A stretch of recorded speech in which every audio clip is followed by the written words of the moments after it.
go with your gut, try it, see how you like it, and it's okay to change. Do you ever have so many questions and no one to ask, so they're just wasting away on Google searches you'll forget about in an hour or so? We had that same problem, and that's why we created the RD2BE podcast, a resource for dietetic and nutrition students looking for answers that their peers don't have. We are students Macy and Emily and registered dietitian Carl Barnes. We engage in conversations and learn from RDs. Join us weekly as we gain insight into the unique journeys of registered dietitians all over the country. Hi, everyone. I'm Julie Harrington.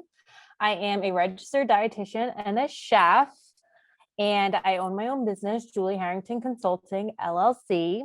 And I just started a new business with another RD chef. It's called Culinary Nutrition Studio, which I'll definitely be talking about today. So I'm excited to be on this podcast today. Thanks so much. Awesome. Thank you so much for coming to hang out with us. As always, I am Emily, your RD2BE from University of Maryland, College Park. So I can tell that you do a lot of work within the culinary industry. What made you want to get into that opposed to a different field? So I knew I always wanted to do something in the health field. And honestly, I did not know what I wanted to do. Right after high school, I actually went to a college, honestly, full transparency, really to play field hockey. And so I wasn't really taking my major into consideration. My major was health promotion, and I didn't even really know what that meant. And I ended up not really liking the school. So then I went to culinary school at Johns Hopkins. And I loved that they had a track that was culinary nutrition. So I jumped on that. I was really intrigued. And even then, I didn't even really know that I wanted to be a dietitian. But throughout my classes there, I really understood what I wanted to do and how I wanted to impact the nutrition field and the health field. And without the RD, you couldn't really do that. So that's really my path. So it's a little like, it's not a straight path. Everything I'm going to be talking about today pretty much is like trial and error, going with my gut instinct, switching things if it doesn't feel right or I'm not enjoying it anymore. So I think that's a big lesson for a lot of people too, is you got to definitely go with what you enjoy doing. Because when people say like, when you love what you do, you're never really working. And I honestly feel like that is very true. Awesome. So how does a culinary nutrition degree compare to a dietetic degree? So it's a little different at Johnson & Wales. I know it has changed since I've been there, but you do start off with doing straight culinary courses. So I have my associate's degree in culinary arts. So it's just really understanding all the technical details of cooking and culinary. And then I have my bachelor's in culinary nutrition.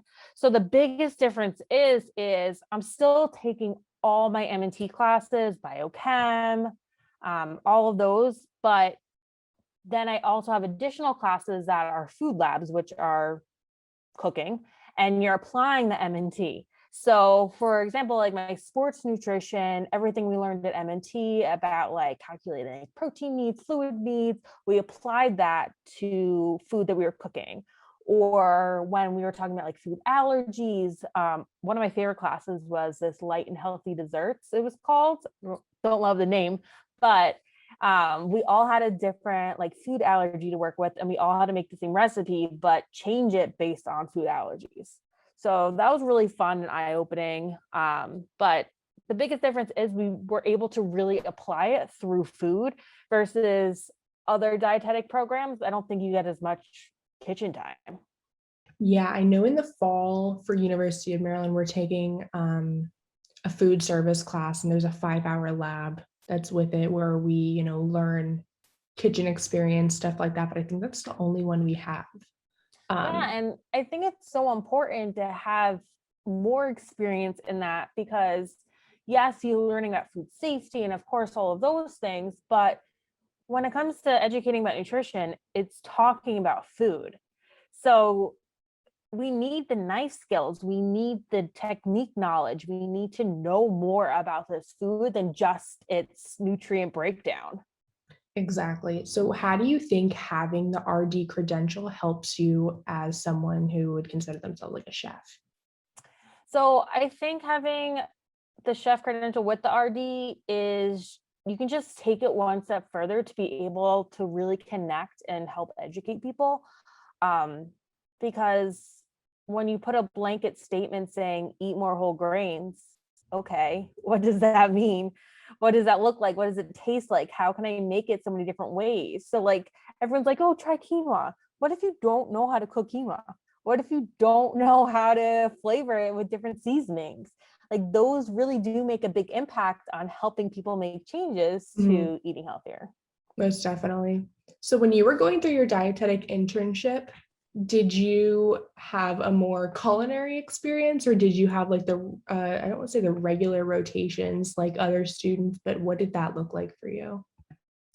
So of course I had to do all my core competencies and spent a lot of time in the hospital, did a lot of food service like everyone else. But when it came to other areas to fulfill hours, I did my dietetic internship at the College of St. Elizabeth, which is now St. Elizabeth University. They just changed it. And my internship program directors were so great in helping us navigate our interests. So my one of my food service rotations was with school nutrition, and I was really involved in menu development, making sure we're meeting USDA requirements for their menus, and even cooking the food and teaching the staff in the kitchens at the schools how to cook these healthier versions or these new techniques to cut down on food prep time and whatnot. So they did a really good job of helping everyone in our class, especially me, navigate more into a culinary route, which was my interest. And then I also noticed that, I mean, this could be like my own bias, but seeing a lot of chefs and people that are in the culinary field are more, I don't want to say well versed with social media and technology, but they have, updated pages, stuff of that nature. So did you learn that on your own, or was that, through school and like branding and marketing? So more trial and error. Like social media for me is just kind of throwing spaghetti on the wall and seeing with sticks kind of attitude. So it's really understanding your audience. I think that's the key there. Um, so I always am adding like quick tips, facts, how to's, those kinds of things, even if it's just a picture of food, because what else are they getting out of it? Like they're scrolling, it looks delicious, but what are they learning? Like I'm all about education and I want to make sure that that point is getting across. Yes, I don't have as many followers as so many other dietitians out there, but social media is not my only media platform. Like I connect with audience in so many different ways that I'm not going to put all my energy in social media. It's just not my personal favorite thing to do, number one. But number two is, again, where's the education? I'm not just trying to get likes, I'm trying to teach and educate and help people make healthier choices. So what other ways do you reach out to, I guess, your audience? So I do have all social media. I mainly do stick to Facebook and Instagram because that's where my audience usually hangs out the most. I do use Pinterest. And the objective is to get back to my website. That's where most of my education is happening, where the recipe, you have the full recipe, you have directions, you have tips, you have educational nutrition talking points in there. So really my website's the biggest driving force and everything's really connected to there. I built an email list with a freebie that people can download. It's just like a nice skills little ebook, but that really gets people onto my email list. And then I can put out more information, more recipes so that way. So it's directly in their inbox.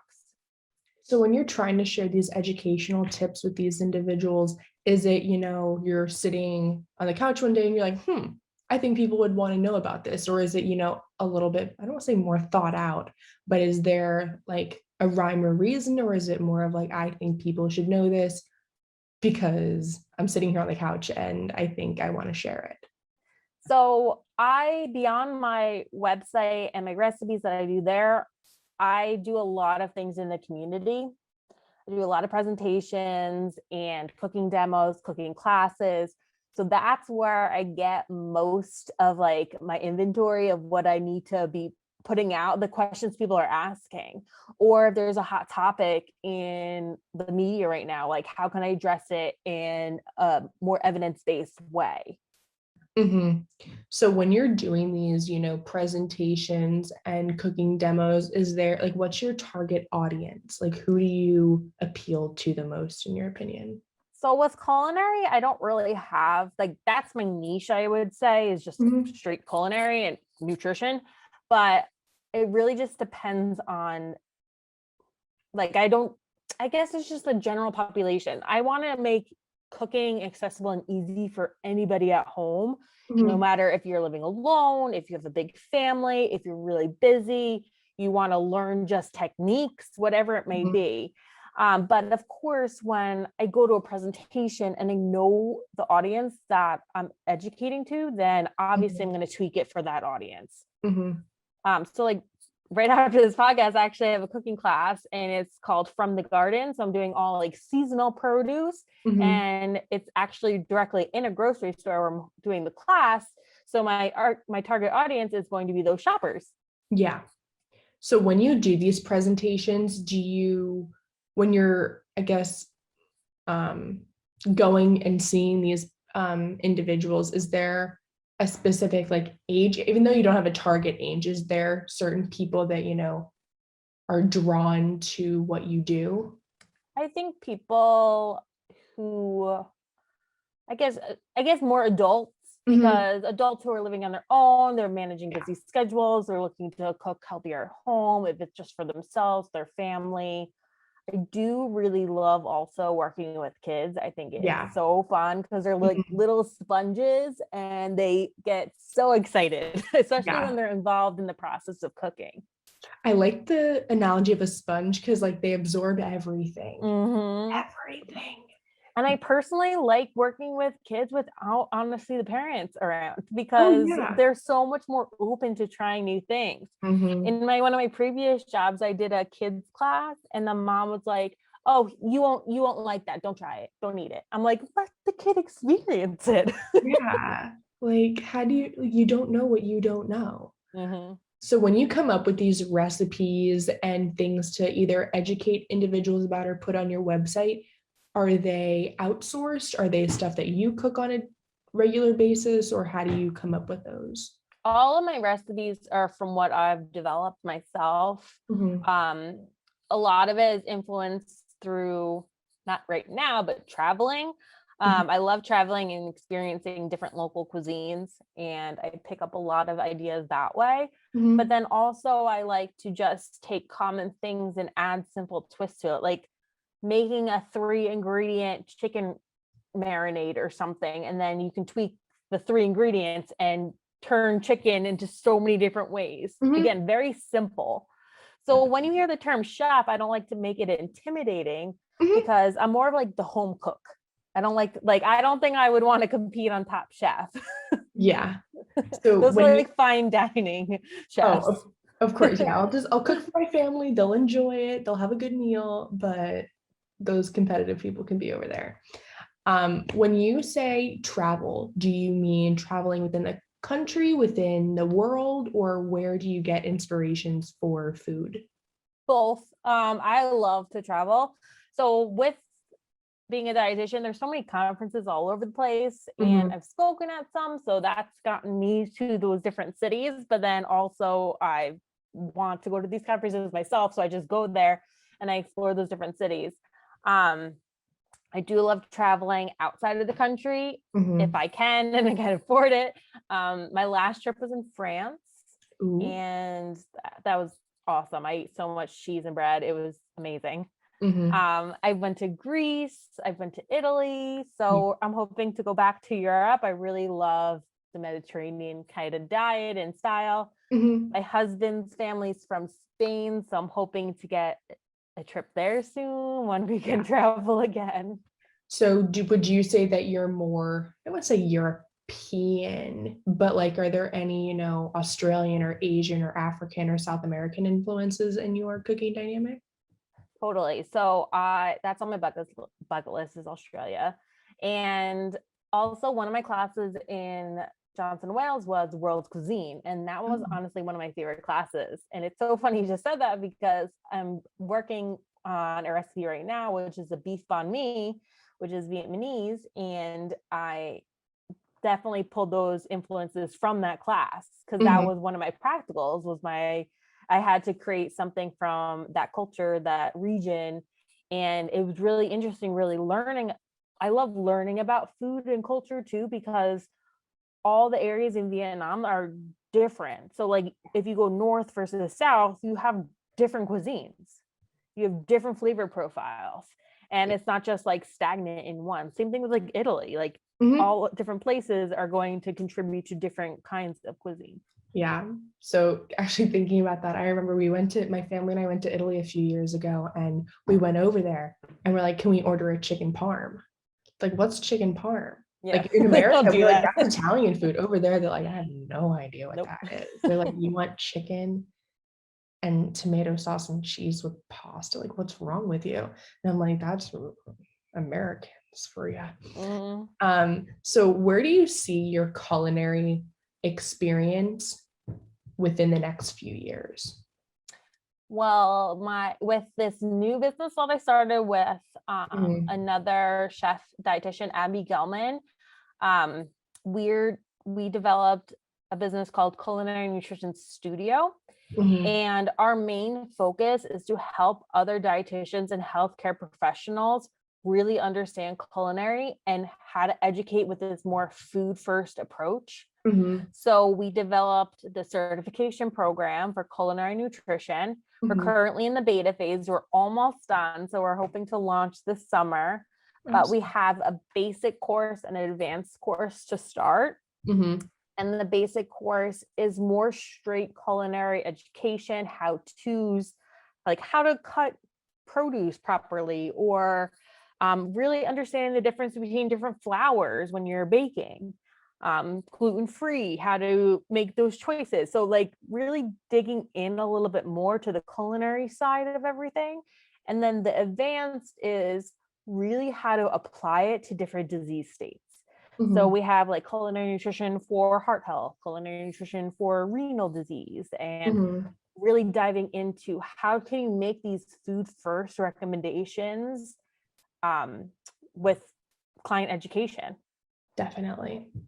So when you're, developing something like this, what are the steps that you go through to, I guess, have a certification and be able to get through all those different phases? So there's a lot of work on the back end. So we're right now, our target audience is first dietitians. So we're working with CDR to get continuing education credits. And there's a lot of the back end work to make sure we're fulfilling all the requirements for that. We have to have like quizzes, and the participants taking the quizzes have to obviously pass. And those are specifically written with a content writer from CDR to make sure it's really gaining the scope that they're learning the appropriate knowledge for the certification course. So I guess going back a little bit to content on websites and stuff like that, I know you said you have a full inventory, but like what happens when you are like running low on an idea? What do you do for like inspiration to post about? That's where social media does come in handy. Like, what are people talking about? Like I'll scroll on Pinterest and see like what popular things are popping up. I still subscribe to like magazines. I love magazines. So like Eating Well or Cooks Illustrated. I love getting those. Bon Appetit. So I get inspiration in that way. And honestly, like going up and down the aisles of the grocery store, you see an ingredient, I'm like, ooh, I kind of want to make something with this, or see a piece of produce that you're like, oh, I don't really have any recipes with this yet. So that's how I keep things like fresh. So do you have I don't say like a family that explores, but like that they're not, stuck in the same like food jags? Okay, good. Because I feel like some people are like, I'm fixated on eating only this. Like, I'm not willing to try other foods. That's very common. And we're creatures of habit. Mhm. So what in our program, we call them lateral shifts. So we take something that someone's used to and start slowly and shifting to maybe trying a new variety of something, or focusing on what we're adding to the plate versus what we're taking away potentially. So for instance, like if someone goes grocery shopping and an orange is on their list, they're probably going to walk over to the same spot in the same grocery store and grab that navel orange. But there's so many different varieties. So maybe that first lateral shift is just changing the variety of the orange, like a cara orange. They're really sweet, but they're pink on the inside. It's just something to get them shifting into something new. Yeah, definitely. So what is your favorite food or like favorite thing to cook? I hate this question because I never know how to answer it. I really love Mediterranean kind of cuisine, just because my background is I'm Italian, so that's what I ate growing up. Yeah. But I really love like anything like Mexican inspired, Thai inspired. I really like anything. And so did you grow up having, different cuisines or? We were pretty basic. Yeah. We had pasta every single Monday night growing up. And honestly, I never had meatloaf. Like, I know that's a common thing for so many families. Like, Yeah. my parents didn't really like it, so we never ate it. Yeah. So most of my culinary experience started when I went to school, because I was introduced to so many different things. I was always adventurous and I loved trying stuff, but it wasn't like I come from a family of foodies who want to try the latest trend or truffle oil or something like that. Yeah. Pasta, olive oil, tomato sauce. Leave it at that. So for people that are, in your life and stuff like that, what valuable experience has stayed with you from either a mentor, a preceptor, a friend, something like that, that helps you like in your career? I think the biggest thing in my career, since this isn't, I'm in more of the entrepreneurial space, is just giving back to others. Like, I am a preceptor and I love it because I feel like I can help impact future dietitians or future chefs. Whereas in my experience, like some of my preceptors or mentors or people who just helped me along the way without like that they weren't forced to help me. Like obviously preceptors, they're going to be, but like even in the whole blogging world and recipe development, I didn't know you could make this a career. And like a couple people kind of took me under their wings. I asked questions, they answered, they were happy to help. And I think giving back to others can go a long way. I think that's where a profession needs to be a little better at. I feel like some people keep a lot to themselves, where we should be growing each other and uplifting each other and helping everyone out. Most definitely. So what resources do you use to, keep up, excluding, I guess, social media? So there are like are there webinars? I know you do magazines and stuff like that, but like, what's your like favorite way to keep up on nutrition information? So I am a member of the Academy of Nutrition Dietetics, and I belong to Nutrition Entrepreneurs Dietetic Practice Group, and then also Food and Culinary Professionals. So they always have a lot of interesting webinars, continuing education, like programs and whatnot. Today's Dietitian is a great resource for webinars and educational information. A lot of them are free. Some of them are very minimal fee if you're a member. I also am part of a culinary certification group. So I'm getting a lot of my up to date with the culinary side of things as well. Most definitely. So what, I guess, is one last piece of advice you would give to students, whether they're, interested in the dietetic field or the culinary field, that are like on the fence? Go with your gut. Try it, see how you like it, and it's okay to change. I Mhm. think like my career path, if I was in my DI, like I don't think if you asked me would I have my own business, I would laugh in your face. I'd be like, I don't think I can do that. You don't Yeah. really learn that in Mhm. school, like how to run your own business. That's not Most part of the definitely. dietitian track at this moment. Yeah. So I think it's like not being afraid to fail Mhm. and learn from experiences, continue to network, and just enjoy the process. Great. Well, thank you so much. I appreciate all the information that you've shared with us today, and I know students will appreciate it as well. Thanks for having me. This was fun. No problem.